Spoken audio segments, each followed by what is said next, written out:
کہ جس کے پاس زمین بہت زیادہ ہے وہ طاقتور ہے، اسی لیے ملک جو ہے وہ زمینوں پر قبضہ کیا کرتے تھے. اس کے بعد جب مشینیں آئیں تو یہ پتہ لگا نہیں، جس کے پاس انڈسٹری زیادہ ہے وہ طاقتور ہے. اب یہ ہو گیا ہے کہ جس کے پاس ڈیٹا زیادہ ہے وہ زیادہ طاقتور ہے.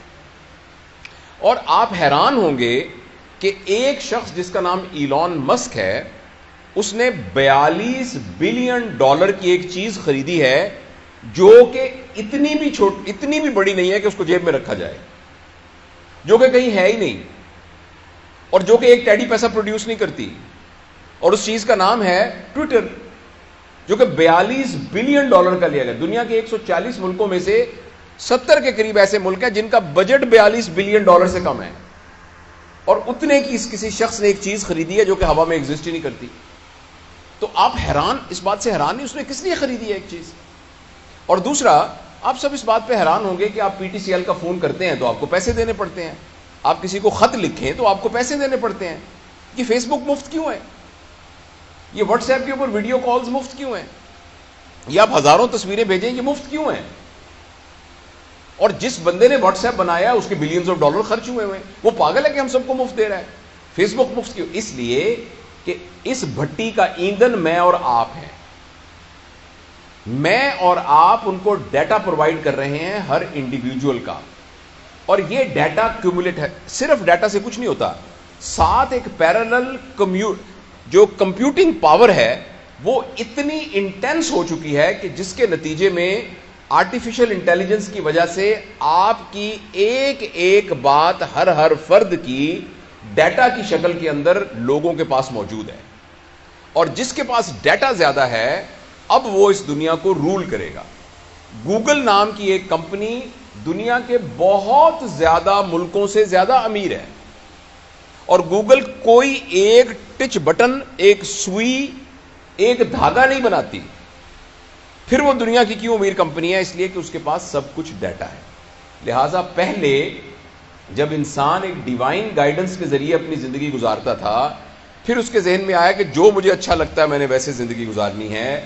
ابھی کچھ عرصے کے بعد ہمارے ہاتھ سے یہ پاور جانے والی ہے.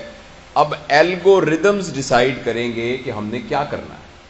میں ملتان میں رہا ہوں بہت عرصہ، میں ابھی بھی ملتان میں جاتا ہوں تو مجھے گوگل میپ کھولنا پڑتا ہے، ورنہ میں وہاں پہنچ نہیں سکتا.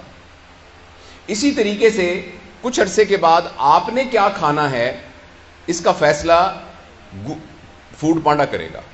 آپ نے کون سی کتاب پڑھنی ہے اس کا فیصلہ امیزون کرے گا. اسی طرح آپ نے کس پارٹی کو ووٹ دینا ہے اس کا فیصلہ کوئی گوگل پالیٹکس فار ایگزامپل وہ کرے گا. اگر آپ مجھے اجازت دیں کہ آپ نے کون سا کیریئر اختیار کرنا ہے، آپ نے کس لڑکی کے ساتھ شادی کرنی ہے، آپ نے کس ملک میں سیٹل ہونا ہے. اچھا، اور کیوں؟ اس لیے کہ اس سے پہلے آپ کو جاننے کی ذمہ داری آپ کی اپنی تھی، اور ہر شخص کی اپنی ذمہ داری تھی کہ وہ اپنے آپ کو جانے اور اپنے لیے جو بہتر ہے اس کا فیصلہ کر سکے.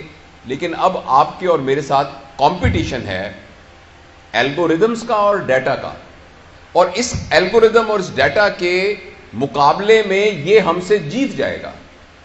آپ نے جب فیس بک کھول کر آپ کی آنکھیں کی پیوپل ڈائلیٹ ہوئی تھی یا سکڑی تھی، آپ نے کون سی سائٹس پر زیادہ ہٹ کیا، کون سا رنگ آتا ہے تو جس کی وجہ سے آپ کے چہرے پر آپ کے جو فیشل ایکسپریشنز ہیں وہ بہتر ہوتے ہیں، کن لوگوں کے اشتہار دیکھ کر آپ کو خوشی ہوتی ہے، کون سی سائٹس کو دیکھ کر آپ کو کیا ہوتا ہے، یہ سارا کا سارا انڈیویجول کا، اور جس کے نتیجے میں پھر ایک کنٹینیوس الگوریدم کے طور پر یہ تمام چیزیں ڈیٹا سٹور ہو گیا ہے. اس سٹور ہونے سے ہم سب کے ساتھ اب مقابلہ ہے الگوریدمز کا. الگوریدم کھڑا ہو کے بتا سکتا ہے کہ آپ اپنی صحت کے بارے میں صحیح فیصلہ نہیں کر سکتے، میں آپ کی صحت کے بارے میں صحیح فیصلہ کر سکتا ہوں. مجھے پتا ہے آپ کے کھانے کا پیٹرن کیا ہے، کیونکہ ابھی کچھ لوگوں نے تصویریں جب کھانا اگر کھائیں گے تو کر کے فیس بک پہ لگا دی ہوں گی. آپ بالکل یہ مت سمجھیے کہ آپ نے آئس کریم کھاتے ہوئے جب تصویر کھنچوائی تھی وہ تصویر کچھ نہیں ہے. وہ تصویر ایک بٹ آف جگزا پزل ہے جس نے آپ کو ہیک کرنے والی اس پکچر کے اندر وہ موجود ہے. آپ نے کہا کہ میں آج فلانی جگہ پر دوستوں کے پاس پہنچ گیا، وہ ایک ایک چیز کمپیوٹنگ پروسیس میں سے گزر کے آرٹیفیشل انٹیلیجنس کے ذریعے سے الگوریدم کی شکل میں موجود ہے. اور کچھ عرصے کے بعد میں اور آپ اس قدر مجبور ہو جائیں گے کہ ہم الگوریدم کے غلام بن جائیں گے. یہ بات فکشن نہیں ہے. میں آپ کے ساتھ یہ بات بہت سیریسلی شیئر کرنا چاہتا ہوں. اگر اس سلسلے میں ہم نے فوری طور پر کچھ نہ کیا اور آپ سے میں بات اس لیے کر رہا ہوں کہ آپ پوٹینشیل پیرنٹس ہیں. جو لوگ 30 سال کے، 40 سال کے، 50 سال کے یا میری عمر کے، سر کی عمر کے ہو گئے ہیں، ہم سب پتھروں کی سلیں بن چکی ہیں. ہمارے اندر سے نیا مجسمہ تلاش کرنا بہت مشکل ہے. ہاں ہو سکتا ہے بہت ہماری رگڑائی کی جائے تو اندر سے مجسمہ تو ہر پتھر میں موجود ہوتا ہے، لیکن آپ وہ ہیں، آپ کے بارے میں بھی ابھی پریشانی ہے، کیونکہ اس ایج میں آپ کے آئیڈیاز بھی فکس ہو چکے ہیں، آپ کی ہیبٹس بھی. لیکن ایٹ لیسٹ ہم آپ کے اوپر یہ انویسٹ کر سکتے ہیں کہ جب آپ پیرنٹس بنیں گے اور آپ کی گود میں اللہ تعالیٰ اپنا شاہکار دے گا تو آپ کم از کم ان بچوں کی پیرنٹنگ کے اندر اس بات کو ذہن میں رکھیں گے کہ اگر آپ نے ان کو آرٹیفیشل انٹیلیجنس، سکرین سے ریلیٹڈ چیزوں کے ساتھ منیمم ٹچ نہ کیا اور ان کو نیچر سے دور رکھا، ان کو پلے گراؤنڈ سے دور رکھا، ان کو اپنے ریئل ریلیشنز کے ساتھ سے دور رکھا، ان کو مشقت کا عادی نہ بنایا اور ان کو سکرین کے ساتھ گلو کر دیا، تو مجھے اس بات کا بہت اندیشہ ہے کہ دنیا میں اتنے لالچی لوگ موجود ہیں کہ وہ ایک ایسی سائبر ورلڈ کریٹ کر دیں گے. آپ نے میٹا ورس کا نام سنا ہوگا. فیس بک کا نام اب فیس بک نہیں ہے، اس کا نام میٹا ورس ہے. آپ کے فیس سے جو کتابیں تیار ہونی تھیں، یہ اس کا پرپس تھا فیس بک کا. ہم سب کے فیس سے وہ کتابیں تیار ہو چکی ہیں. اب ایک نئی دنیا بن رہی ہے جس کا نام میٹا ورس ہے. میں نے اپنے چینل میں اس کے بارے میں تفصیل سے بات کی ہے. اور وہ میٹا ورس ایک سائبر ورلڈ ہے جس کے اندر آپ کمپیوٹر میں جائیں گے اور لائک اے ویڈیو گیم، فرض کریں آپ اس میں دبئی میں پہنچ جائیں گے. لوگوں نے دبئی میں وہاں پلاٹ خرید لیے ہیں، فزیکلی نہیں، خرید لیے ہیں، ملینز ڈالر کے خرید لیے ہیں. کچھ نے اس میں ریسٹورنٹ بنا لیے ہیں، وہ آگے بک رہے ہیں. کرپٹو کرنسی کے ذریعے ان کے ریٹس اوپر نیچے ہو رہے ہیں اور لوگ کھیل کھیل کے بلینز آف ڈالر جو سمارٹ ہیں اس میں سے کما رہے ہیں اپنے کمپیوٹر پر بیٹھ کر. اب میں آپ سے آخری جو خطرناک بات شیئر کرنا چاہتا ہوں وہ یہ ہے کہ اگلے 10-15 سال کے اندر جو جاب مارکیٹ ہے وہ ٹوٹلی ڈسٹرب ہونے والی ہے. مجھے آپ یہ بتائیں کہ ایک آدمی بیٹھا ہوا ہے فزیشین اور وہ آ کے علاج کر رہا ہے، جنرل پریکٹس کر رہا ہے، الگوریدم اس سے زیادہ بہتر طریقے سے ڈائگنوز کر سکتا ہے.